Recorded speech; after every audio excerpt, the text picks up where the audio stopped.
Assalamualaikum warahmatullahi wabarakatuh. Perkenalkan, saya atas nama Diana Rista, NIM 206118044, Fisika A 12. Nah, di sini saya akan membahas mengenai materi tentang suhu dan kalor. Yang pertama, saya akan membahas mengenai suhu. Suhu adalah derajat panas atau dinginnya suatu benda. Jadi, benda yang memiliki suhu yang tinggi berarti memiliki energi panas yang tinggi pula. Begitupun dengan sebaliknya. Nah, alat yang digunakan untuk mengukur suhu yaitu termometer. Sedangkan sifat yang diukur untuk menyatakan suhu disebut dengan sifat termometrik. Sifat termometrik ini warna, tekanan, volume, dan daya hantar listriknya. Nah, satuan suhu yang digunakan adalah derajat. Lalu cairan yang biasanya itu berwarna merah adalah air raksa. Nah, air raksa ini memiliki beberapa kebaikan. Yang pertama itu dapat mengambil panas benda yang akan diukur sehingga suhu air raksa itu segera dapat sama dengan suhu benda yang diukur. Nah, yang kedua dapat dipakai untuk mengukur suhu yang rendah sampai yang tinggi sebab air raksa ini memiliki titik beku 39 derajat dan titik didihnya itu pada suhu 357 derajat Celcius. Nah, yang ketiga, tidak membasahi dinding tabung sehingga pengukurannya itu menjadi lebih efektif atau lebih teliti. Nah, yang keempat, pemuaian air raksa teratur, artinya linear terhadap kenaikan suhu kecuali pada suhu yang sangat tinggi. Nah, yang terakhir atau yang kelima adalah mudah dilihat karena air raksa itu mengkilap.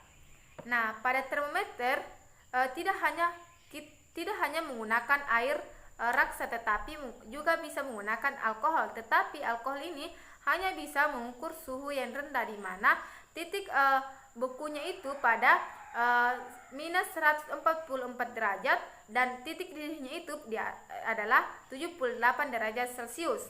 Baik, di sini saya telah menggambarkan skala suhu Celcius, Reaumur, Fahrenheit, dan Kelvin. Nah, untuk menghitung seluruh konversi suhu, kita menggunakan persamaan garis, yaitu Y sama dengan Y1 per Y2 kurang Y1 sama dengan X kurang X1 per X2 kurang X1. Nah, yang harus kita ingat yaitu harus mengetahui titik beku dan titik didih pada termometer. Nah, pada termometer Celcius, titik bekunya itu 0 derajat Celcius dan titik didihnya itu 100 derajat Celcius, dan pada Reaumur 0 derajat Reaumur dan titik didihnya itu 80 derajat Reaumur. Nah, pada Fahrenheit titik bekunya yaitu 32 derajat Fahrenheit dan titik didihnya itu 212 derajat Fahrenheit.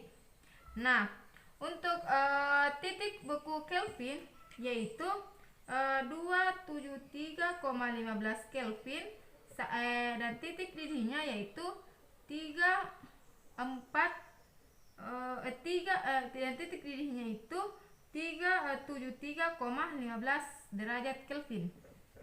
Baik, jika ingin menghitung konversi suhu Celcius ke Reaumur, kita menggunakan persamaan garis ini, dan Y ini diganti dengan C, X-nya ini diganti dengan R. Nah, misalnya C ke Reaumur itu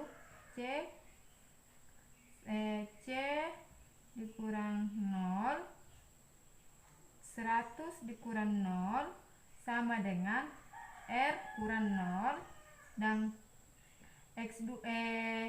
R2 nya itu kan 80 kurang 0 sama dengan C per 100 R per 80. Kita masing-masing bagi 20, jadi hasilnya itu C per 5 sama dengan R per 4. Jadi Celcius ke Reaumur itu sama dengan 5 per 4 Reaumur. Nah, misalnya juga Celcius ke Fahrenheit. Celcius ke Fahrenheit kita jadi Y-nya ini juga diganti dengan C dan X-nya ini lagi diganti dengan Fahrenheit. Nah, kita ketahui C sama dengan 0 100 sama dengan 0, sama dengan F sama dengan 32 dan F2 nya itu 212 kurang 32. Nah, di sini saya telah menuliskan yaitu C per 100 sama dengan F kurang 32 per 180. Jadi kita masing-masing bagi 20 sehingga bisa menghasilkan C, sehingga kita bisa menghasilkan di sini C per 5 sama dengan F kurang 32 per 9. Jadi kita kali silang sehingga bisa menghasilkan ini yaitu C sama dengan 5 per 9 dalam kurung Fahrenheit kurang 32. Nah, begitupun dengan Celsius ke Kelvin. Kita bisa menggunakan rumus ini. Fahrenheit ke Kelvin, Kelvin ke Reaumur, kita bisa menggunakan persamaan garis ini. Nah, dan lebih lanjutnya saya telah memaparkan gambar mengenai hasil analisis yang dengan menggunakan persamaan tersebut. Baik, di sini saya akan membahas mengenai materi yang kedua yaitu tentang kalor. Nah, yang ingin saya membahas di dalam kalor yaitu pengertian kalor, yang kedua yaitu kalor jenis, yang ketiga kapasitas kalor, yang keempat atau yang terakhir yaitu tentang perpindahan kalor. Nah, yang pertama saya akan bahas mengenai apa sih itu kalor. Nah, kalor adalah salah satu bentuk energi yang dapat berpindah dari suatu benda ke benda lainnya. Karena terdapat suatu perbedaan suhu. Nah, saat dua benda memiliki perbedaan suhu dipertemukan, maka kalor akan mengalir atau berpindah dari benda yang bersuhu tinggi ke bersuhu yang lebih rendah. Nah, awalnya dari seorang ilmuwan kelahiran Bordeaux, Prancis yang bernama Joseph Black. Ilmuwan yang juga menekung ilmu kedokteran ini yang menemukan apa yang disebut dengan asas Black atau prinsip Black mengenai kalor. Nah, ia mengamati es dan benda-benda yang lain yang mudah mencair. Namun, ia berpendapat bahwa es itu mencair karena adanya penyerapan kalor di dalam es sehingga menjadi air. Itu sendiri adalah jumlah kalor yang dilepas oleh materi yang bersuhu lebih tinggi akan sama dengan jumlah kalor yang diterima oleh materi yang suhunya lebih rendah. Dan bisa juga lebih sederhananya di mana kalor lepas sama dengan kalor yang diterima. Nah, James Prescott Joule, seorang ahli fisika dari Inggris, mempelajari hubungan antara timbul dan hilangnya kalor terhadap perubahan energi mekanik. Melalui percobaan yang ia lakukan berulang kali, akhirnya diperoleh hubungan seperti 1 kalori sama dengan 4,2 joule dan 1 joule sama dengan 0,24 kalori. Nah, kalori ini adalah banyaknya kalor yang diperlukan untuk menaikkan 1 gram air agar suhunya menjadi 1 derajat Celcius. Nah, rumus kalor itu sendiri adalah Q sama dengan M dikali C dikali delta T, di mana Q ini adalah kalor yang diterima ataupun dilepas, massa ini massa benda, C adalah kalor jenis, dan delta T adalah perubahan suhu. Nah, selanjutnya saya akan membahas mengenai kalor jenis. Menurut penelitian yang diperoleh bahwa jika kalor diberikan pada dua buah benda yang berbeda, maka akan mendapatkan suhunya yang berbeda pula.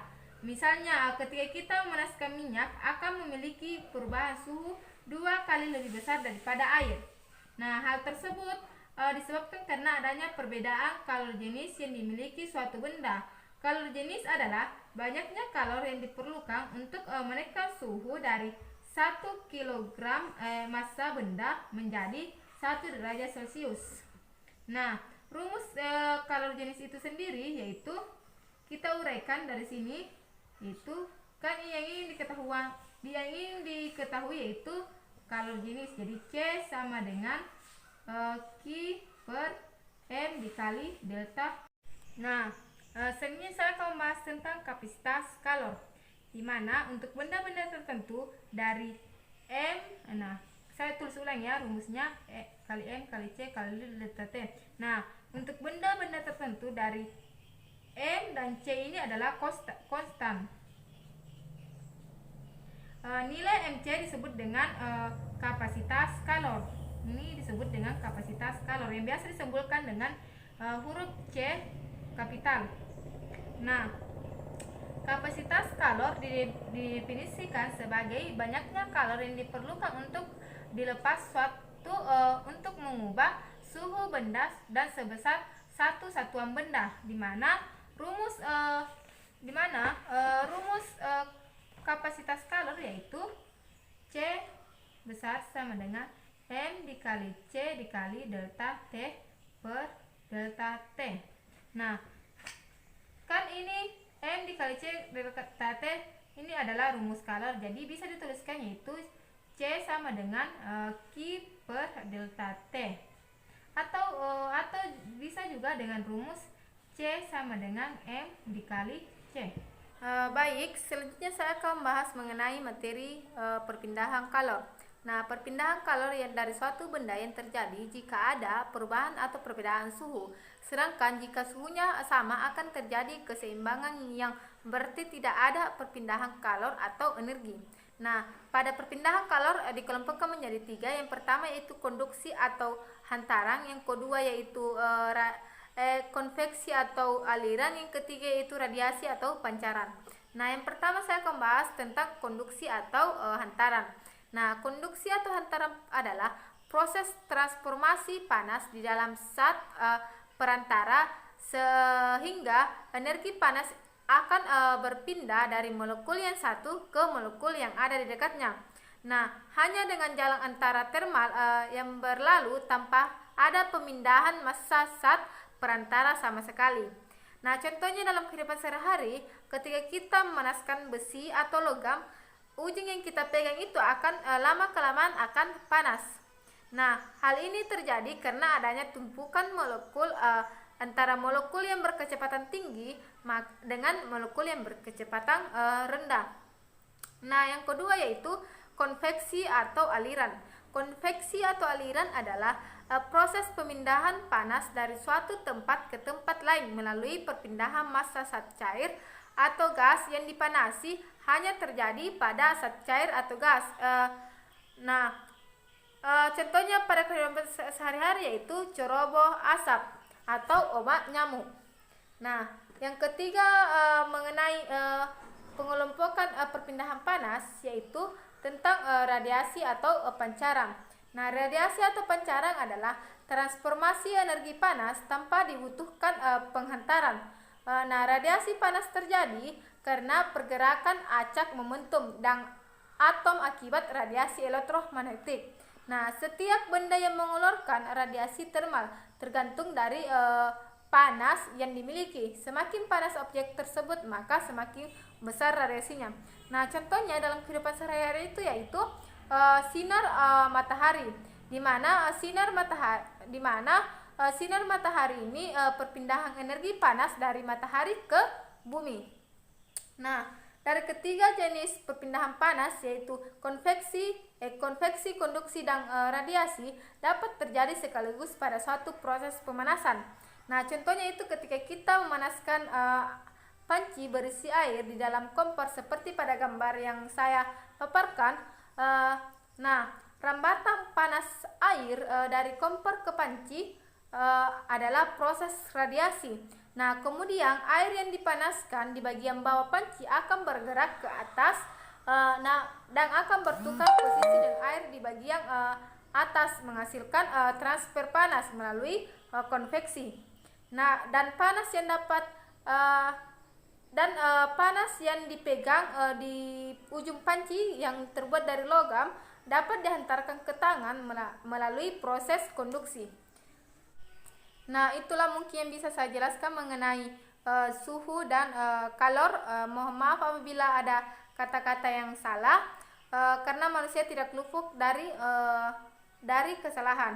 Nah, dengan kata akhir, Waalaikumsalam warahmatullahi wabarakatuh.